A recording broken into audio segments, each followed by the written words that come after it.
So in the previous class, we were discussing about the death rate and different types of death rates. We discussed how to calculate the types of death rates as crude death rate, जो हमने discuss किया था, ठीक है. The second one was we talked about specific death rate, and we also talked about standardized death rate, जिसमें हमने देखा कि डेथ रेट जो है उनको अगर across different regions, different places जो है वो कंपेयर करना है तो वो use that using standard population, and at that time the death rate will be called as standardised death rate. ठीक है. Now I also told you what is the difference between death and mortality. आप कहाँ कहाँ पर death का word देखेंगे और कहाँ कहाँ पर मोर्टेलिटी का वर्ड देखेंगे. We have already clear that.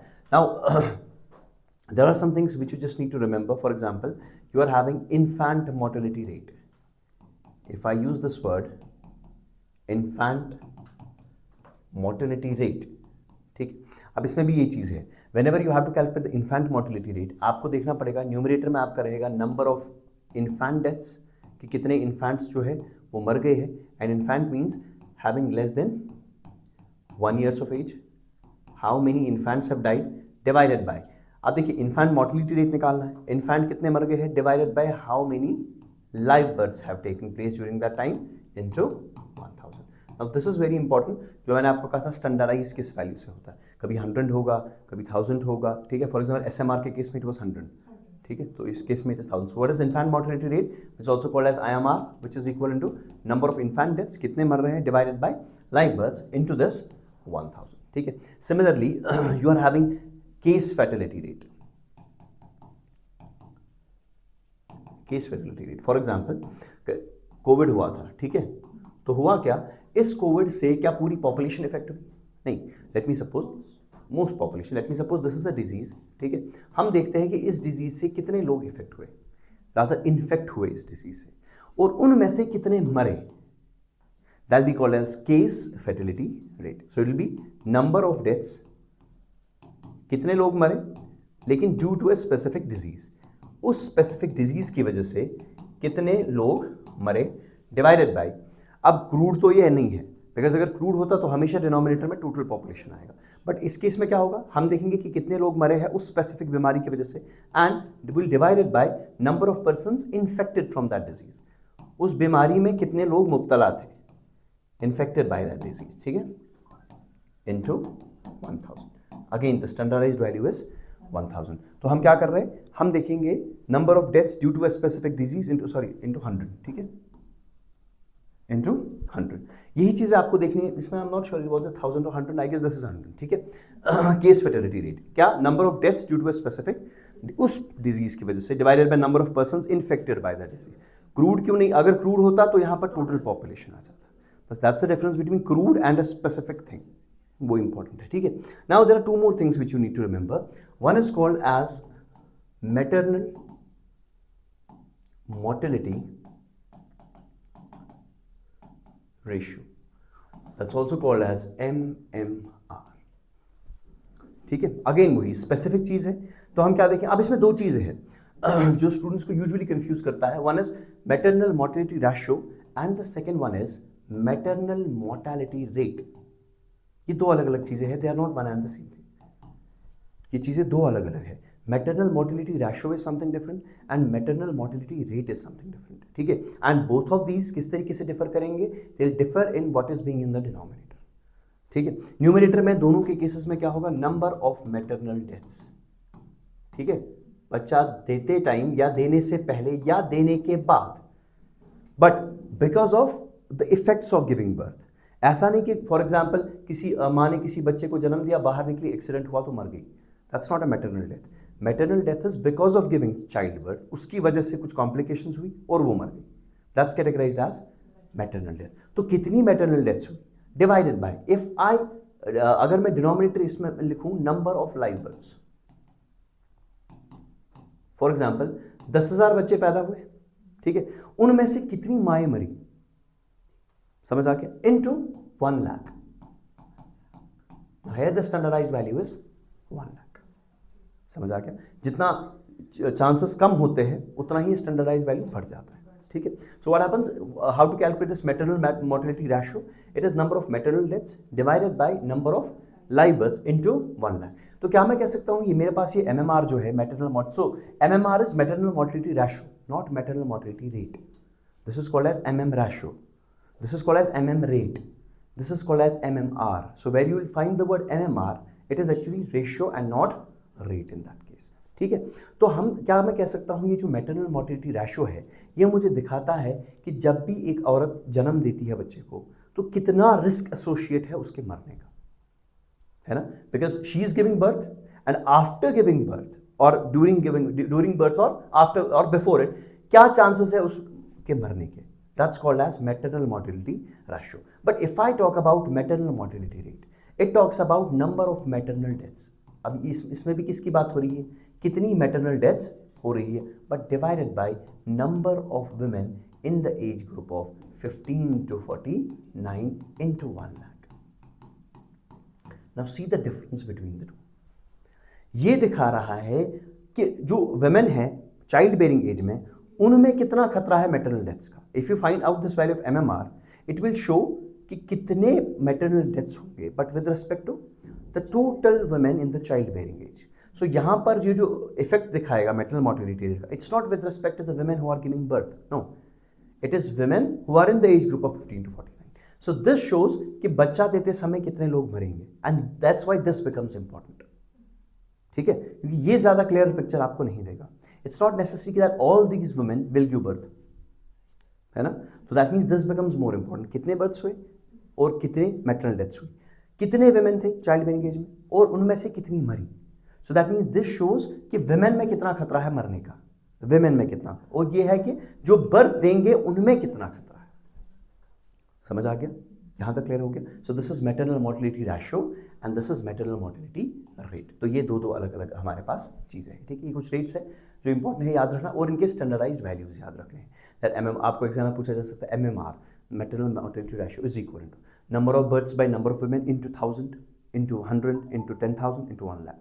सो इस बेसिस पे भी जो है क्वेश्चन बन सकता है। तो दिस बिकम्स वेरी इंपॉर्टेंट। ठीक है, नाउ अगर आपको याद होगा हमने प्रीवियस लेक्चर में एक वर्ड एक टर्म एक पढ़ा था that was called as TFR, that's called as total fertility rate, याद है। And what does this TFR use to give अस?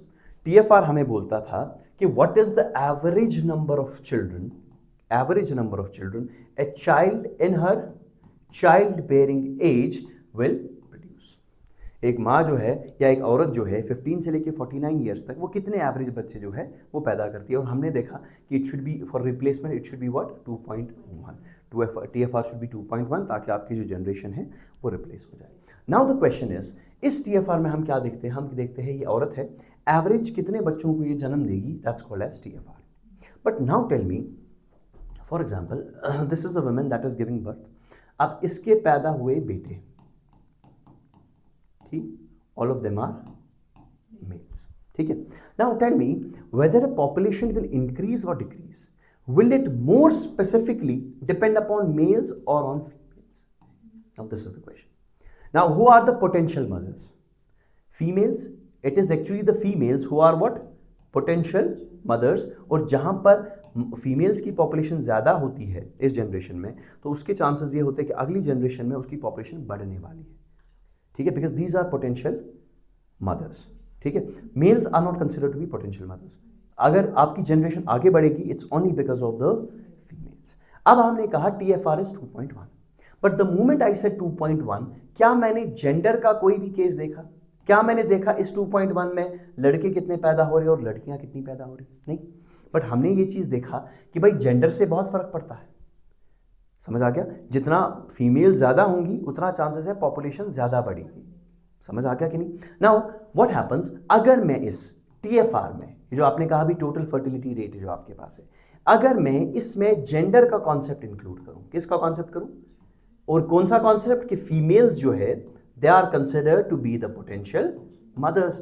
ठीक है, ये पोटेंशियल मदर्स है, इनके पास कैपेबिलिटी है कि वो जनरेशन को जो है वो आगे बढ़ा सकती है। If I include that concept in this TFR, for example TFR let me suppose है 2, बट या लेट मी सपोज TFR है 5, 2 मिनट के लिए TFR is how much 5, that means total कितने बच्चे दे रही है एक औरत? 5 during her entire life span she is giving 5 birds. But अब इस 5 बर्ड्स में इंपॉर्टेंट कौन है बनेगा, मेल की फीमेल, पोटेंशियल मदर्स। तो अब हम देखेंगे इस 5 में से overall average number of female birds, average number of female birds that a woman of age 15 to 49 will give during her entire childbearing age।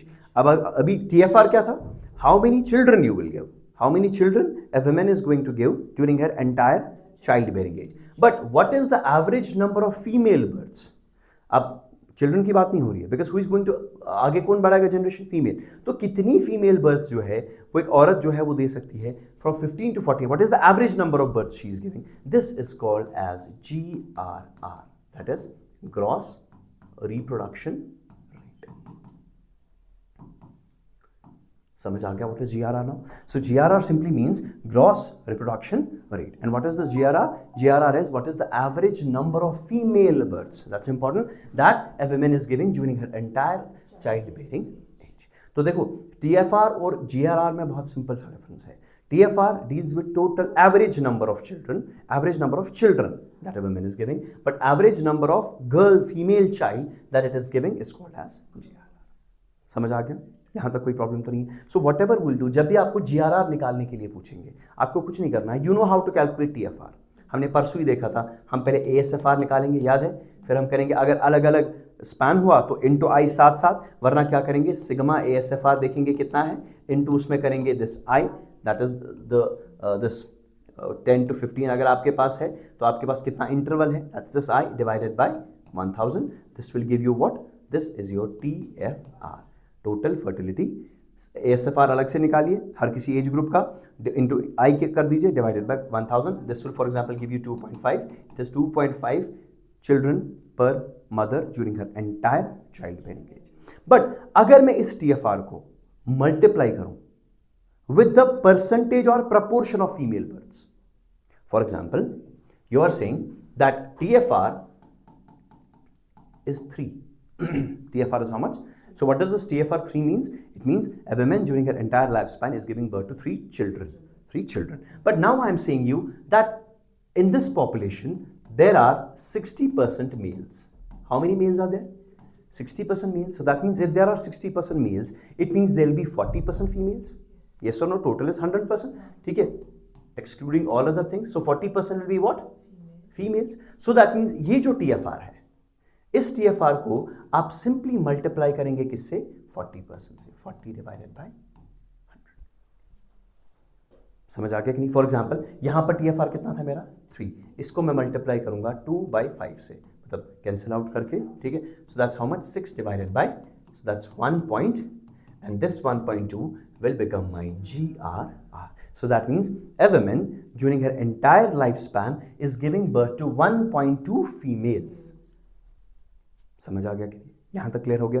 दो चीज़ें लिंक हो रही है, TFR और GRR। तो करना कुछ नहीं है, वैसे बहुत मुश्किल है कि आपको न्यूमेरिकल पूछा जाए इस पर। अगर पूछा जाए TFR निकाल लीजिए, उसको परसेंटेज ऑफ फीमेल से मल्टीप्लाई कर लीजिए, you will get the answer. कभी कभी ऐसे भी दिया होगा, आपको ऐसे दिया होगा जी आपका TFR जो है that is 3, total fertility 3 children during an entire, and male is to female proportion जो है दैट इज 30:70, ऐसे भी दिया जाता है,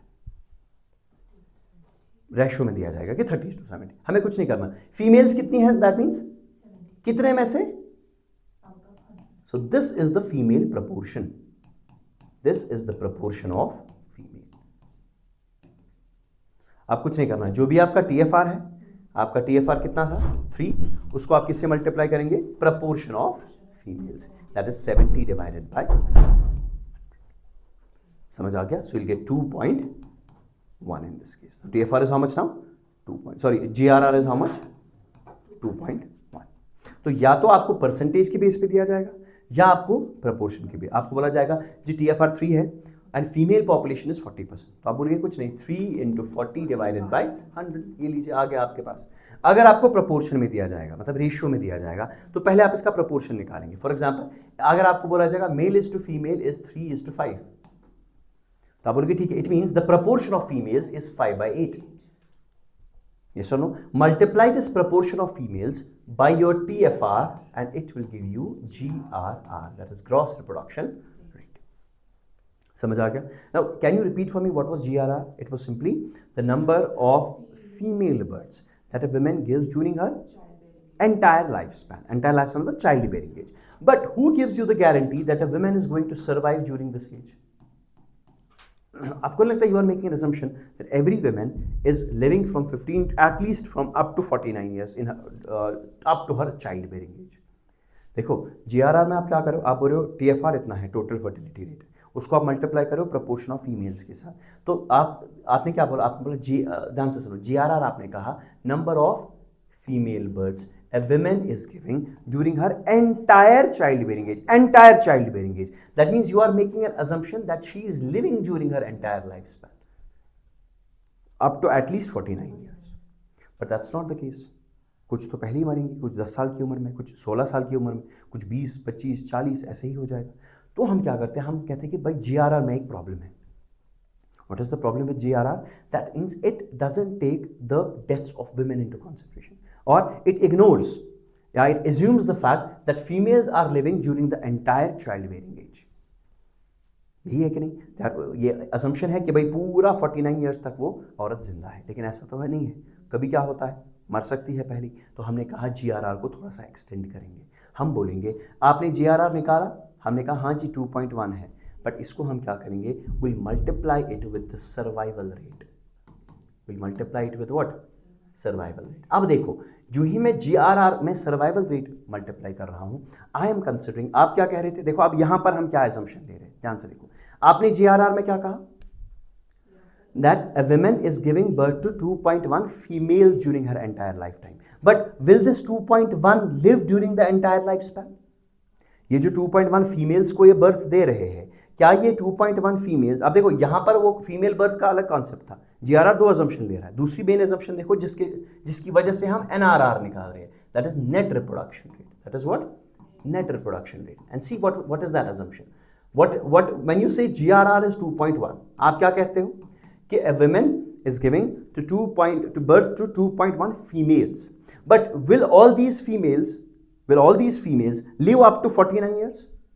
नो, नहीं. तो क्या होगा, कुछ मरेंगे. तो हम क्या करेंगे, इसको हम मल्टीप्लाई करते हैं इनके सर्वाइवल रेट से. किससे मल्टीप्लाई करेंगे? And when I multiply this GRR with the survival rate, you get something called as NRR, that is net reproduction rate. समझ आ गया? So NRR is nothing but when we adjust GRR for the survival rate.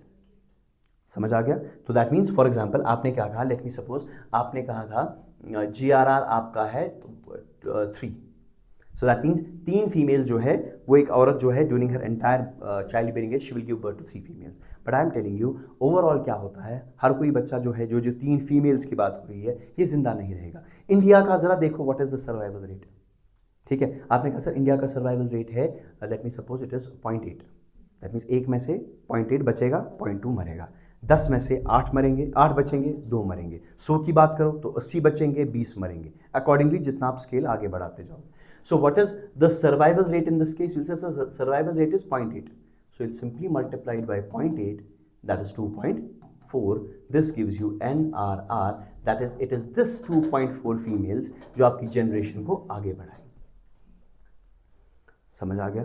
यहाँ तक clear हो गया. How is TFR linked with GRR and that linked with NRR? फिर से एक बार देखो. What is TFR? TFR says average number of children, not say total number of children.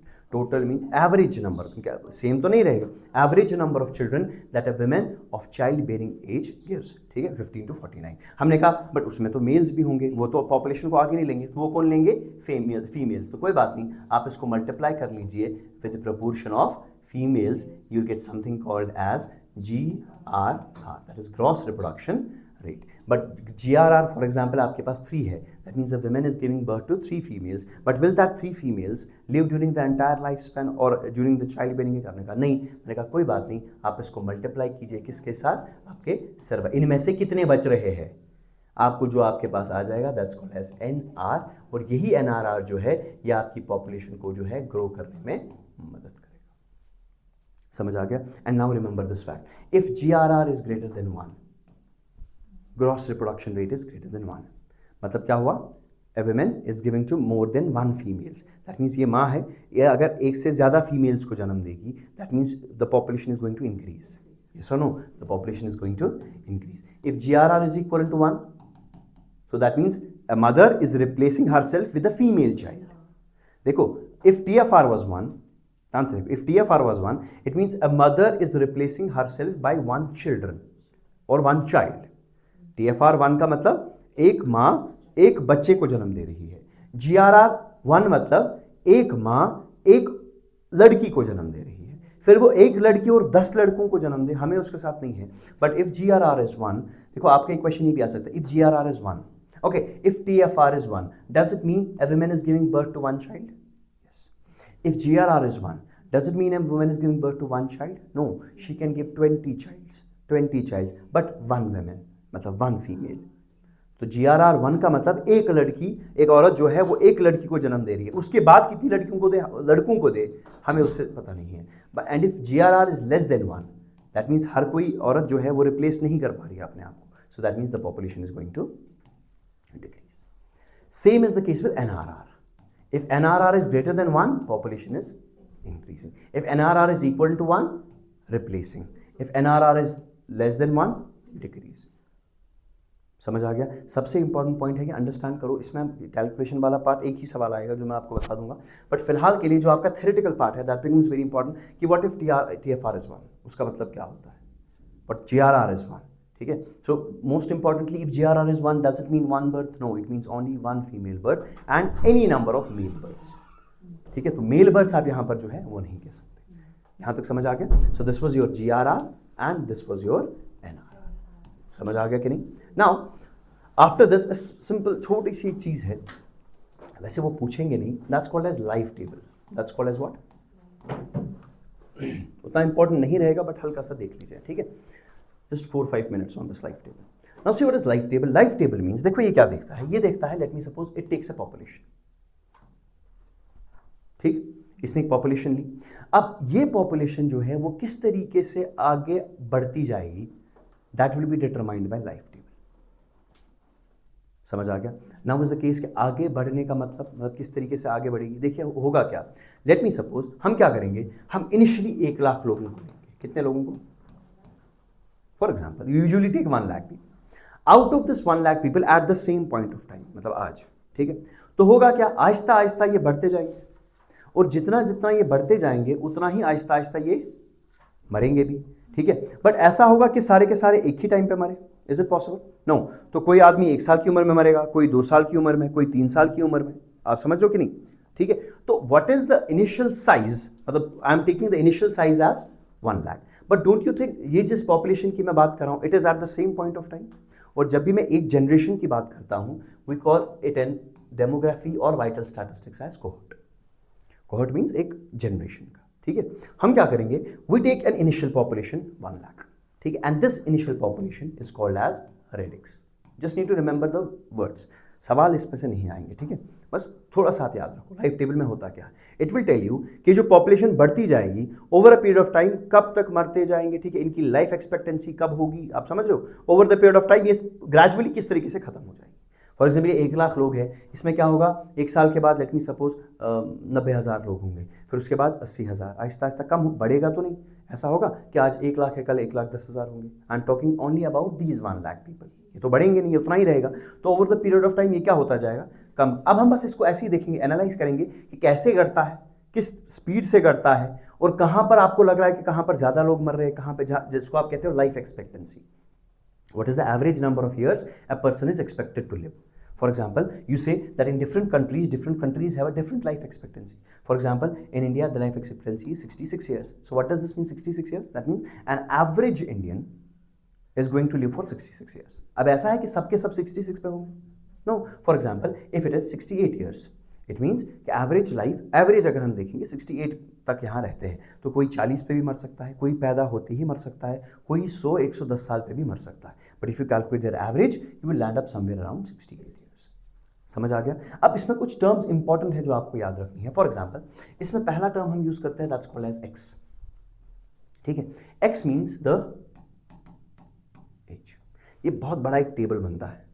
ठीक है, उसको सोच बनाने का सोचिएगा बिल्कुल, ठीक है। एक ऐसा बड़ा टेबल एक बनेगा, ठीक है, इसमें बहुत सारे रोज, बहुत सारे कॉलम्स आएंगे, फिर उसमें एज ग्रुप्स, एज होंगे या एज ग्रुप्स होंगे, 0 to 1 age group, 1 to 5, 5 to 10, इस तरीके से अलग अलग एज ग्रुप्स होंगे। So this x will denote the age, समझ आ गया।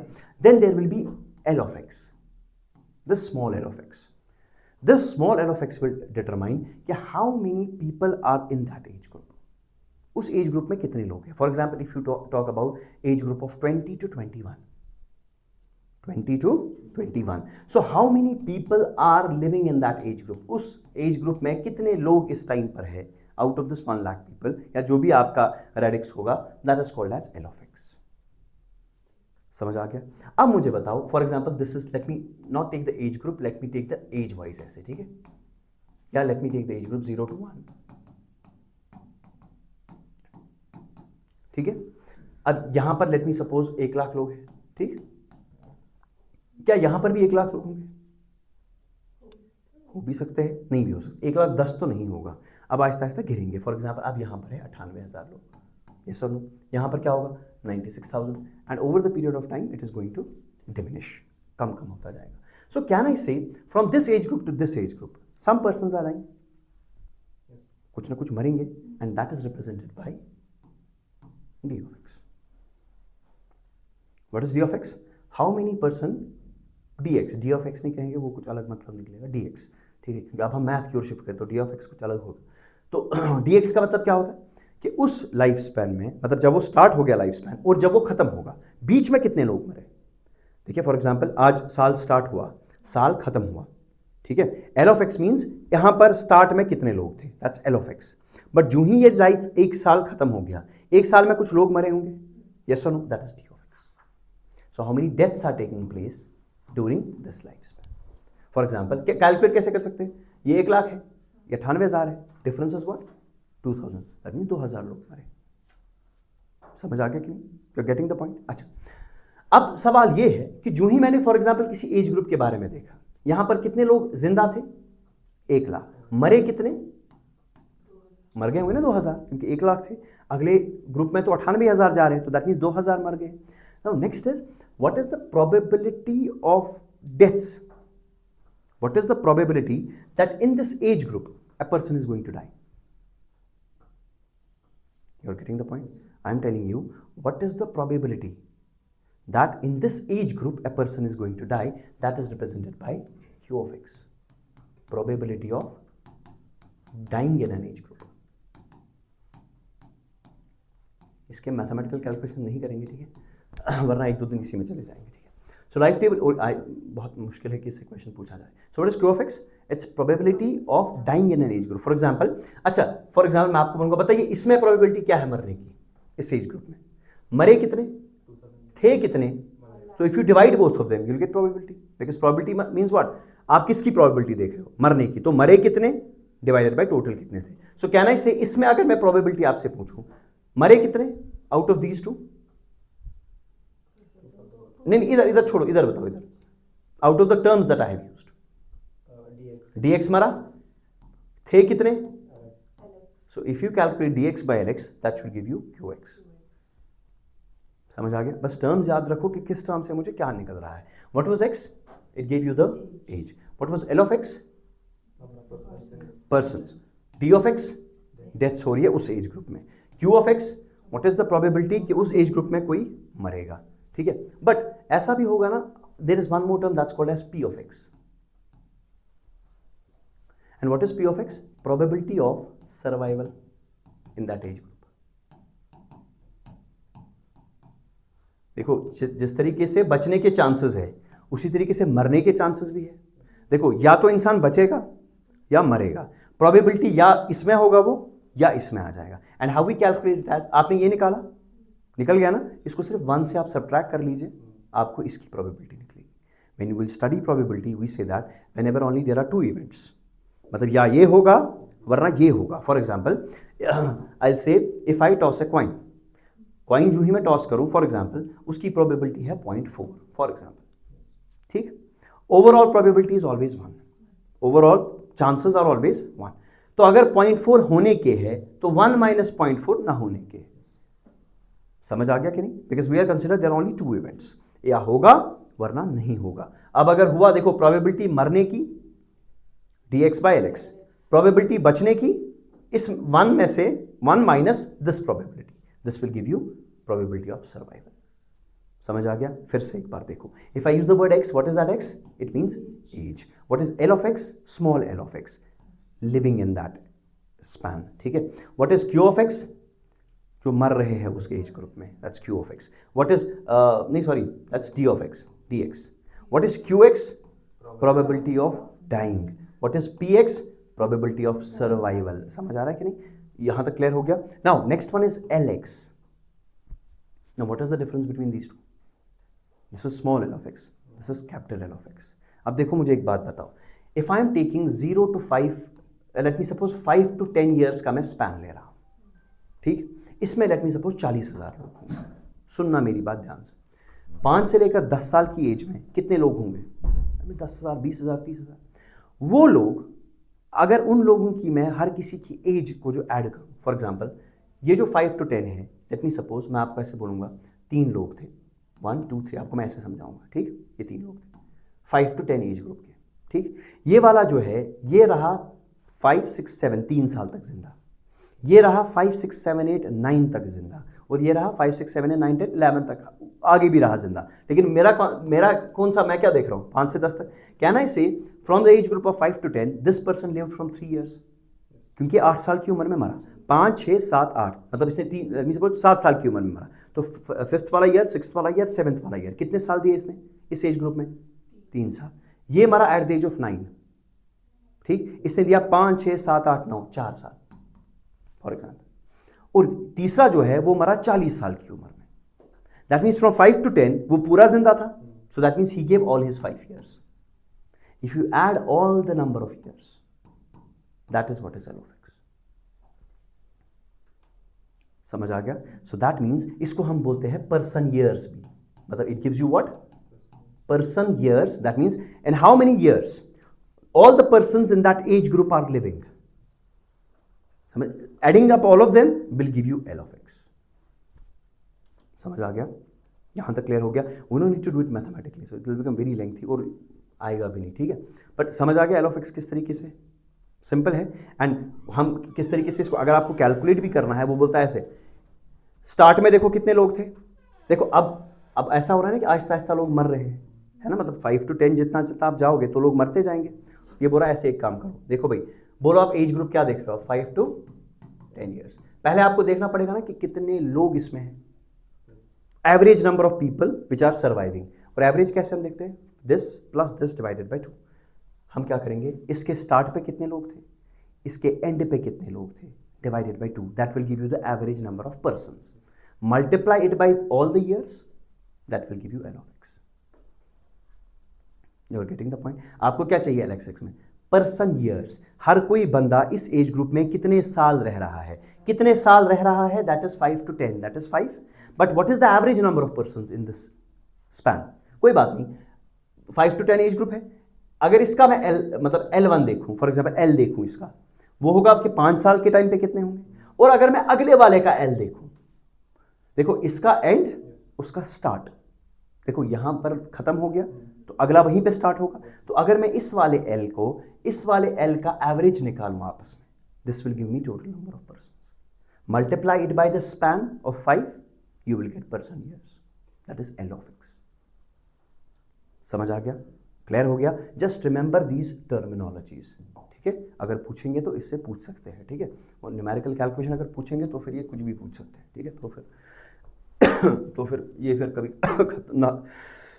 न खत्म होने वाली चीज है। समझ आ गया? क्लियर हो गया? तो अगर आप इसको कैलकुलेट करना भी है, यू कैन कैलकुलेट एज, किस तरीके से कैलकुलेट करेंगे? आज का LN मतलब कितने ये है, या if I not right L of x, उस साल में कितने हैं, प्लस L of अगले साल में, क्योंकि अगले साल के L gives the number of persons at the start, but we want to calculate what is the average number of persons that are living during this span. So I'll calculate their average and I'll multiply it by the age span. That means age जितना भी है, 5 है, 6 है, जितने का span है, will multiply it by that span, or you can say that I interval. समझ आ गया? काफ़ी सारी तरीके हैं कैलकुलेट करने के. Sum calculated by this one. For example, how many are living and they say that इसमें जितने मर रहे हैं उसका आधा निकालेंगे. So there are different ways of calculating it, but simple logic अगर आप अंडरस्टैंड करेंगे things will become quite simple for you. ठीक है, you can also calculate it as कितने जिंदा है और कितने लोगों का आधा है एंड देन मल्टीप्लाइड बाय कितने मर रहे हैं उसका आधा, एवरेज. पूरे साल में कितने मर रहे हैं मगर मुझे एवरेज चाहिए तो आधा. समझ आ गया? तो अलग अलग तरीके हैं कैलकुलेट करने के. L x clear? X clear? Small l of x clear? It means number of person living. It means person living over the years, but only in that span. 5 से 10, 11वां साल की बात नहीं कर रहा हूँ. I am talking only about 5 to 10. Now see, there is one more, there are two terms now. One is T of X, capital T of X. T of X क्या बोलेगा? ये जो आदमी है, फॉर एग्जाम्पल, ये age span है 5 to 10, 10 to 15, 15 to 20. ठीक, इसमें लेट मी सपोज है जितने भी लोग हैं, एल ऑफ एक्स क्या देखता था? उस एज ग्रुप में कितने सालों के लिए सब के सब जिंदा रहेंगे. फॉर एग्जाम्पल, इसमें 3 लोग थे, ये रहेगा 8 साल उस स्पैन में, ये 6 साल, ये 5 साल, 8, 6, 5. Add of all of them you will get L of X. But T of X is that now during the entire life span, अब जब तक ये मरेगा, for example there are 3 person, 1, 2 and ये रहेगा 18 साल के लिए जिंदा, ये रहेगा 30 साल के लिए जिंदा, और ये रहेगा 60 साल के लिए जिंदा. He says add all of them. That's the difference between L of x and T of x. So T of x tells you over the period of time, what is the overall lifetime years he is expected to live. L of x क्या था? Span में अपना 0 to 5. ये बोला नहीं 0 to 5 हटा दो, over बताओ अब कितना होगा. समझ आ गया कि नहीं? यहां तक क्लियर हो गया? How to calculate this T of X. Done. So T of X क्या होगा? इसमें कितना है, इस वाले में कितना है, और over the period of time पूरा कितना है आप बता दीजिए, विल अंडरस्टैंड इट. क्या मैं कह सकता हूं इसको मैं ऐसे भी कैलकुलेट कर सकता था.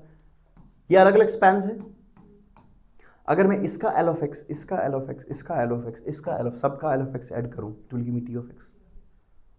Because T of x means over. अब आगे जाके कितना तुम जियोगे वो बताओ. तो आपने कहा कोई बात नहीं, टी ऑफ एक्स निकालें. उस स्पैन में कितना होगा, that is L of x, मतलब उसी एक इंटरवल में. समझ आ गया?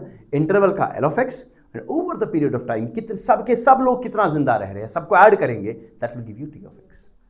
And last term is that's called as e x. That's called as what? And this is called as expectancy. Expectancy, for example, if I say e of 20, it means expectancy at the age of 20 years. मतलब जो 20 साल का है, what is expected कि और कितना जिंदा रहेगा. If it's expectancy at 22, it means 22 के बाद कितना जिंदा रहेगा ये, that's expectancy at E20, sorry. समझ आ गया? And it is given as T of X. What is T of X? अब देखो कैसे करेंगे. T of X over the entire period, सब के सब कितने जिंदा रहेंगे, डिवाइडेड बाय सब के सब कितने हैं, बस निकल गया E of X. So this is expectancy, और you can simply say life expectancy. समझ आ गया? यहां तक क्लियर हो गया? What was X? Age. What was L of X? Living at a particular age. What was D of X? Dying at a particular age. Now after that was, शाबाश, probability की बात हम करेंगे. Q of X, probability of dying. P of X, probability of living. ठीक है, उसके बाद L of X, capital L of x, उस लाइफ स्पैन में total years. T of X over the period of time, कितना जिंदा रहेंगे सब के सब. And last one was E of X, what is the expectancy of living. और ये क्या होता है, हर किसी के लिए कैलकुलेट होता है. 0, 1, 2, 3, 4, 5, 6, 7, 8, 9, 10 अप टू 100. हर किसी का अपना अपना वैल्यू होता है. समझ आ गया? कितने लोग इस स्पैन में जिंदा थे, कितने मर गए, प्रोबेबिलिटी क्या थी जिंदा रहने की, प्रोबेबिलिटी क्या थी मरने की. इस एज ग्रुप में कितना तुम ओवरऑल सबके सब जिए, आगे जाके कितना सबके सब जिंदा रहोगे, and what is your life expectancy. समझ आ गया? So this is all about your vital statistics, and this is all about your statistics. So with this we finish your statistics. ठीक है, प्रोबेबिलिटी को हम दोनों को कंबाइन करेंगे. ठीक है, will first understand the theory of probability and then will understand the conceptual backing of probability. तो प्रोबेबिलिटी को हम कंबाइन करेंगे. ठीक है, अब इसमें सिर्फ आपको एक चीज़ सीखना है, that is the calculation part. ठीक है, कर देंगे 1-2 दिन में उसका एक लेक्चर करेंगे. ठीक है, क्योंकि उसमें 5-6 चीज़ें आ जाएंगी और इस वाली की भी कैलकुलेशन जो है वो उसी में आ जाएगी. यहाँ तक clear? Rest will discuss tomorrow. और math will start from I guess day after tomorrow. ठीक है, it's of first, so from first will start. चलो।